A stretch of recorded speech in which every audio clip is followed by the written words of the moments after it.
Hello viewers, কেমন আছেন আপনারা সবাই? আশা করি আপনারা সবাই অনেক ভালো আছেন। একটি নতুন ভূতের গল্পে আপনাদের সবাইকে স্বাগতম জানাই। আমি রাকিব হাসান, আপনারা দেখছেন ভূত FM 818। যেভাবে লেখা আছে আমি সেভাবে পড়ছি। ঘটনাটির নাম তিনি দিয়েছেন ভয়ঙ্কর বাড়ি। কিছু এমন ঘটনা আমাদের জীবনে ঘটে থাকে যা যে কোনো মানুষকে আতঙ্কে ফেলতে পারে। তেমন একটি ঘটনা শুনেছি আমার এক দুঃসম্পর্কের আঙ্কেলের কাছ থেকে। আঙ্কেল ছিলেন আমেরিকান প্রবাসী। দেশে ফেরার পর আমাদের বাসায় বেড়াতে আসেন তিনি। তখন পারিবারিক আড্ডার মাঝে ঘটনার প্রসঙ্গ তোলেন। পরবর্তীতে ঘটনাটি শোনার জন্য জোর দিলে আঙ্কেল বলা শুরু করেন, চলুন ঘটনায় যাওয়া যাক। আঙ্কেল যেভাবে বলেছে প্রায় 15 বছর আগের কাহিনী।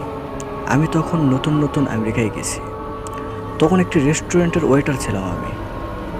তখন যে বাড়িতে থাকতাম সেই বাড়ির মালিক হঠাৎ একদিন জানায় যে তার বাড়িটি ভেঙে ফেলবে। তখন যেই বাড়িতে আমি সহ আমার 2 জন সঙ্গী থাকতাম, তাদেরকে নিয়ে আমেরিকার ব্রোস্টন শহরের একটি নির্জন এলাকার একটি পুরনো 2 তলা বাড়ি পরবর্তীতে বসবাসের জন্য খুঁজে বের করি।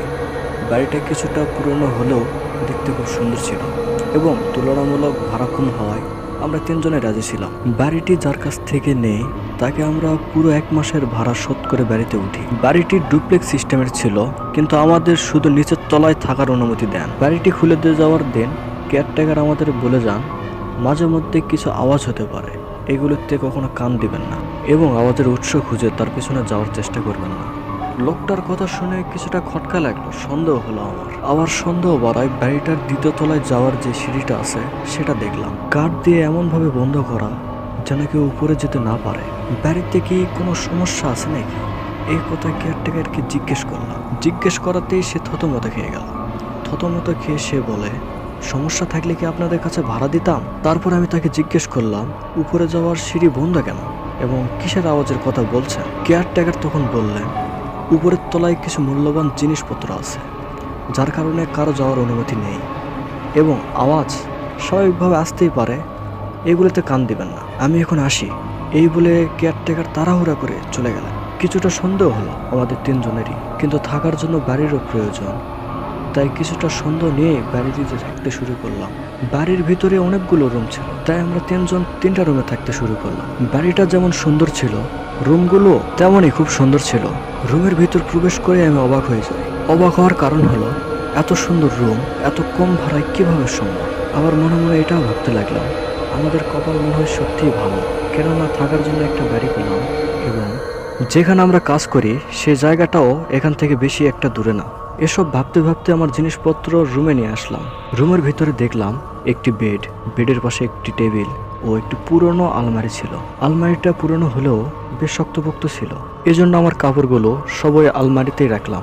এরপর বেডের দিকে তাকালাম, দেখলাম বেডটা খুব পরিষ্কার পরিচ্ছন্ন, কোনো ময়লা বা কোনো কিছুর দাগ নেই। তাই ভাবলাম শোয়ার জন্য এই বেডটাই হবে, অতিরিক্ত বেড কেনার আর প্রয়োজন হবে না।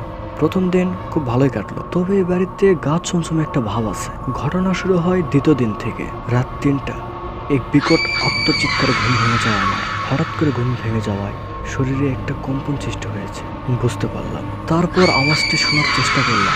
আওয়াজটি শুনে বুঝতে পারলাম অতিরিক্ত যন্ত্রণায় কাতরানো এক নারীর আত্মচিৎকার। এটা শব্দের উৎস খুঁজতে বেড থেকে মাটিতে নামলাম। রুম থেকে বের হতে যাব এমন সময় মনে পড়ল কেয়ারটেকারের কথা। তিনি বলেছিলেন কোনো রকম আওয়াজে কান দিবেন না এবং আওয়াজের উৎস খুঁজে তার পিছনে যাওয়ার চেষ্টা করবেন না। এসব ভাবার পর ভাবলাম সকালে উঠে বিষয়টা নিয়ে দেখা যাবে।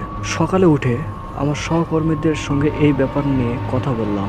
তারা বলল তারা নাকি কোনো প্রকার আওয়াজই শুনতে পায়নি। এরপর আমরা 3 জনেই এই বিষয়টি নিয়ে আর মাথা ঘামালাম না, যে যার কাজে চলে গেলাম। তো এবার 3য় দিন রাতের ঘটনা বলি। গভীর রাত, হঠাৎ করে শুনতে পেলাম সেই নারীর কণ্ঠ। আবারও শুনতে পেলাম যন্ত্রণায় কাতরানো কোনো নারীর আত্মচিৎকারে। সময় দেখার জন্য ঘড়ি বের করলাম। ঘড়ি বের করে দেখি প্রায় 3টা বাজে।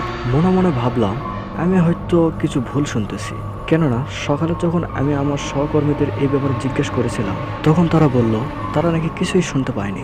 এসব ভাবতে ভাবতে হঠাৎ করে শুনলাম, ভালোভাবে শুনতেই বুঝতে পারলাম কে যেন বলছে বাঁচাও বাঁচাও বাঁচাও আমাকে। তো ভিউয়ার্স, নারী কণ্ঠে এই আত্মচিৎকার এবং আজকের এই নতুন ছেলে কণ্ঠে বাঁচাও বাঁচাও আওয়াজের পিছনের রহস্যটি আমরা জানবো 2য় পর্বে। আজকের গল্প এখানেই সমাপ্তি করলাম।